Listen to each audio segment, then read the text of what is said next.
ভাতের প্লেটে চুল কিসের আলামত জানলে আপনি অবাক হয়ে যাবেন। বর্তমানে আমাদের ভিতরে যে সমস্ত পুরুষরা রয়েছে, যদি ভাতের প্লেটে চুল দেখে অথবা খাবারের যে প্লেট রয়েছে সেখানে যদি চুল দেখে, তাহলে তারা রাগ হয়ে যায়। অ্যাঙ্গার পারসন, এমন ভাবে তারা রাগান্বিত হয়ে যায়, স্ত্রীর উপরে অ্যাটাক করা শুরু করে, আঘাত করা শুরু করে। কেন এখানে চুল এলো? মনে রাখবেন, স্ত্রীরা যারা রান্না করে তারা কিন্তু ইচ্ছা করে সেখানে চুল দেয় না, ইচ্ছাকৃত ভাবে চুল দেয় না। এখানে কিন্তু অনেক গুরুত্বপূর্ণ একটি বিষয় রয়েছে।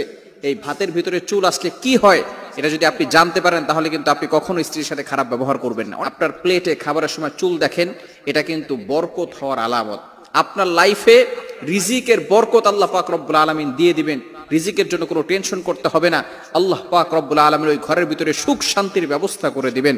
এবং অবশ্যই ইচ্ছাকৃত ভাবে নয়, যদি হঠাৎ করে দেখেন আপনার প্লেটের ভিতরে চুল চলে আসছে। এই জন্য আমরা সব সময় স্ত্রীদের সাথে ভালো ব্যবহার করব। এই ভালো ব্যবহার আপনাকে